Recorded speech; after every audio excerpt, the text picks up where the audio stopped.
வணக்கம்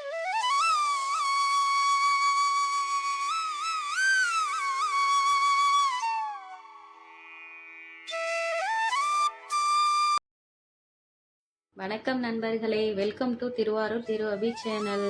காலையிலே எழுந்திரிச்சதும் நம்ம ஒவ்வொருத்தருக்கும் ஒரு சின்ன வேலைகள் இருக்கும் இல்லைங்களா? ஆனால் அந்த வேலைக்குள்ளேயும் நமக்கு தெரியாமல் நிறைய சந்தோஷங்கள் ஒளிஞ்சிருக்கும். ஒரு சுத்தமான வாசல், ஒரு சின்ன கோலம், சாமி முன்னாடி ஏற்றுற ஒரு விளக்கு, அதுக்கப்புறம் சூடாக ஒரு டீ.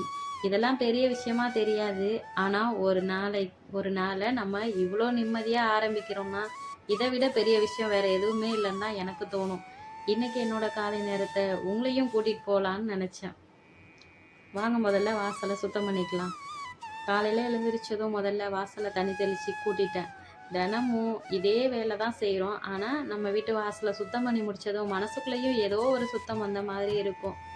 நேற்று நடந்தது நேத்தோடவே விட்டுட்டு இன்னைக்கு ஒரு புதுவிதமான நாளை ஆரம்பிக்கிற மாதிரி நம்ம வாழ்க்கையிலையும் இப்படி தான் சில விஷயங்கள் தினமும் கொஞ்சம் கொஞ்சமாக விட்டுட்டு வரணும். எல்லாத்தையும் மனசுக்குள்ளேயே வச்சுட்டு இருந்தா நமக்கு தானே பாரம். சில விஷயங்களை விட்டுட்டு சரி இன்னைக்கு நல்லபடியாக போகட்டும்னு ஆரம்பித்தாலே போதும். இப்போ வாசலும் சுத்தமாயிடுச்சு. அடுத்தது என் மனசுக்கு ரொம்ப பிடிச்ச ஒரு சின்ன ஒரு கோலத்தை போட்டுக்கலாம். கோலம் போடும்போது எப்போவுமே எனக்கு ஒரு விஷயம் தோணும்.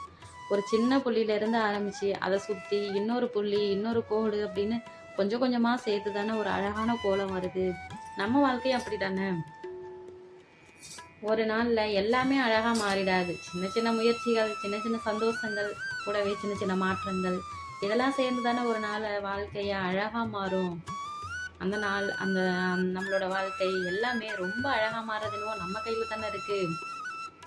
அப்படியே நானும் இந்த கோலத்தையும் போட்டு முடிச்சிட்டேன். இப்போது வீட்டுக்குள்ளே போயிட்டு சாமி கும்பிட்டுட்டு வேலையை பார்க்கலாம். காலையிலே சாமி கும்பிட்ற நேரம் வந்துருச்சு. பூஜைன்னு சொன்ன உடனே பூஜைக்கு பெரிய ஏற்பாடெல்லாம் ஒன்றும் இல்லை. பெருசாக தான் நம்ம பூஜை பண்ணணும் அப்படின்னு ஒன்றும் அவசியமும் இல்லை. நம்ம கையால் முடிஞ்ச அளவுக்கு நம்ம மனசார சாமியை நினச்சி ஒரு விளக்கு ஏற்றி பூ வச்சு 2 நிமிஷம் அமைதியாக இருந்தாலே போதும். சில நேரம் நம்ம மனசில் என்ன இருக்குன்னு நமக்கே புரியாது, யார்கிட்ட சொன்னாலும் தெரியாது. அந்த நேரத்தில் சாமி முன்னாடி உட்காந்து நம்ம மனசில் உள்ள கஷ்டம் எல்லாத்தையும் கொஞ்சம் அவங்கக்கிட்ட சொல்லும்போது நம்ம மனசு ரொம்பவே லேசாகும். பிரச்சனை உடனே தீர்ந்துடணும் அப்படின்னு இல்லைங்களே, ஆனால் அந்த நேரத்தை எதிர்கொள்கிற தைரியம் கொஞ்சம் நமக்கு கிடைக்கும். அந்த பிரச்சனை நமக்கு தீருதோ இல்லையோ, அந்த பிரச்சனையை எதிர்கொள்கிறதுக்கான ஒரு தைரியமும், அடுத்தது நம்ம என்ன முயற்சி பண்ணணும், அடுத்தது நம்ம எந்த இடத்துக்கு போகணும் அப்படிங்கிற ஒரு வழியையும் நமக்கு கடவுள் காட்டுவாங்க இல்லைங்களா? அந்த ஒரு விஷயம் போதாதான் நமக்கு.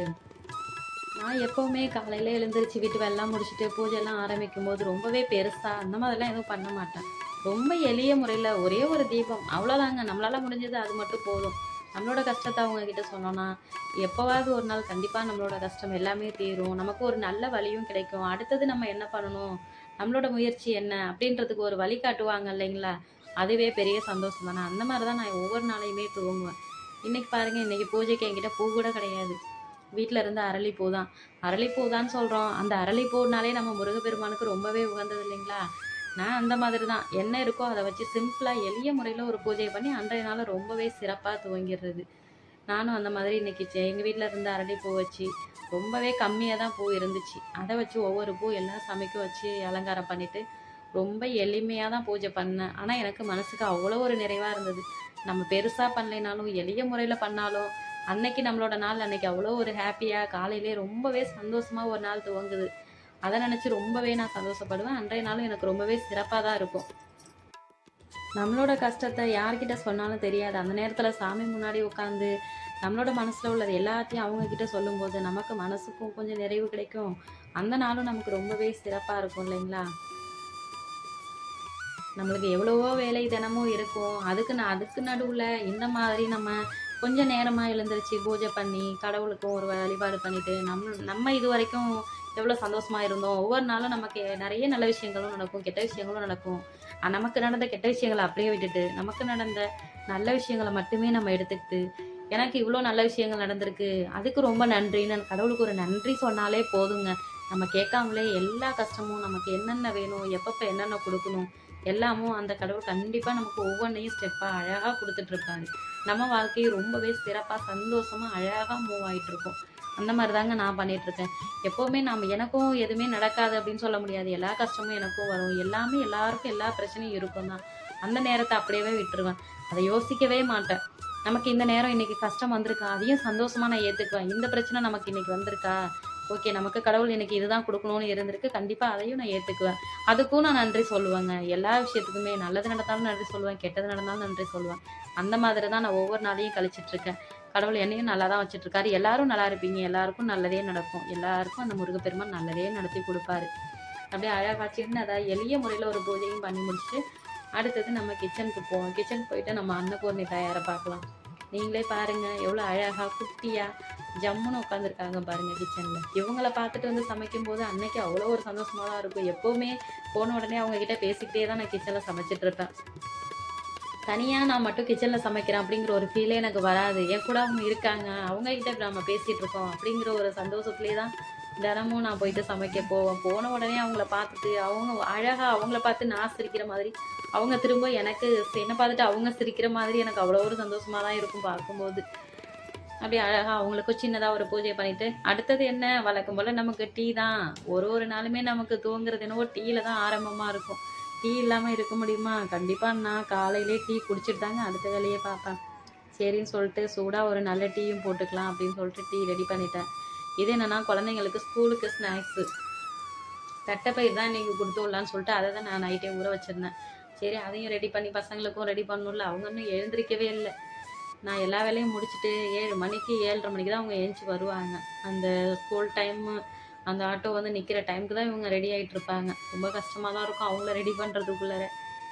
அதுக்கு நடுவில் நம்மளோட சின்ன சின்ன வேலைகளையும் பார்க்கும்போது நமக்கு ரொம்பவே சந்தோஷம் கிடைக்கிது இல்லைங்களா?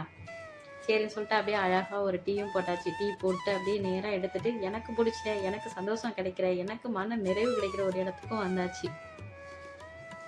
வீட்டு வேலைன்னு சொன்னாலே நாள் முழுக்க வேலை செய்துக்கிட்டே இருக்கணும்னு தான் நாம் நினச்சிக்கிறோம். ஆனால் நமக்காக ஒரு 10 நிமிஷம் ஒதுக்குறதுல எந்த ஒரு தப்பும் கிடையாது இல்லைங்களா? நம்மளை நாம தானே கவனிச்சுக்கணும். அது ஒரு பெரிய செலவு பண்ணி ஏதாவது வாங்குறதா இருக்க வேண்டியது அவசியமே இல்லை. நமக்கு பிடிச்ச டீயை நம்மளோட போட்டு நமக்கு பிடிச்ச இடத்துல உட்காந்து அமைதியாக குடிக்கிற ஒரு சந்தோஷமே தனி தான். நான் இந்த மாதிரி தாங்க இங்கே வந்து உட்காந்துட்டு இவங்க கூட பேசிக்கிட்டு அழகாக ஒரு டீ குடிக்கும்போது ரொம்பவே சந்தோஷமாக அவ்வளோ ஒரு நிறைவாக இருக்கும். இங்கே வந்து உட்காந்துட்டா எனக்கு நேரம் போகிறதே தெரியாது. இவங்க இன்றைக்கி புதுசாக அழகாக ஒரு பூ கொடுத்துருக்காங்க, பார்க்கவே ரொம்ப சூப்பராக இருந்துச்சு. சரின்னு சொல்லிட்டு அந்த பூவை பார்த்துட்டு ரசிச்சுட்டே அழகாக ஒரு டீ குடிச்சு அவ்வளோ ஒரு அழகாக அன்றைய காலை பொழுது சூப்பராக போணுச்சுங்க. இந்த வீடியோவை இவ்வளோ நேரம் என்னோட சேர்ந்து பார்த்ததுக்கு ரொம்ப ரொம்ப நன்றி. மீண்டும் இன்னொரு வீடியோவில் சந்திப்போம். வீடியோ பிடிச்சிருந்தா லைக் பண்ணுங்கள், மறக்காமல் சப்ஸ்கிரைப் பண்ணிக்கோங்க, கமெண்ட்ஸ் பண்ணுங்கள், எனக்கும் சப்போர்ட் பண்ணுங்கள், எனக்கும் ஆதரவு கொடுங்க. இந்த வீடியோ எப்படி இருக்குன்னு சொல்லிட்டு கமெண்ட்ஸில் சொல்லுங்கள். எத்தனை பேர் உங்களோட காலை வேலையை எந்த மாதிரிலாம் துவங்குறீங்கன்னு எனக்கு கமெண்ட்ஸில் சொல்லுங்கள்.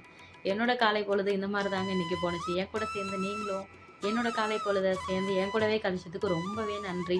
இது வரைக்கும் வீடியோ ஸ்கிப் பண்ணாமல் பார்த்த எல்லாருக்கும் ரொம்ப ரொம்ப ரொம்ப நன்றி. என்னோட குட்டி கார்டன் எப்படி இருக்குன்னு கமெண்ட்ஸில் மறக்காமல் சொல்லிவிடுங்க. இந்த கார்டன்ஸில் உள்ள செடிங்களுக்கெல்லாம் நான் என்னென்ன உரம் கொடுக்குறேன்னு நான் உங்களுக்கு வீடியோஸில் கொடுக்குறேன். ரொம்பவே அழகாக நிறையவே செடி வச்சுருக்கேன். நான் அதெல்லாம் உங்களுக்கு டீப்பாக ஒரு வீடியோ கொடுக்குறேன். டாடா பாய்.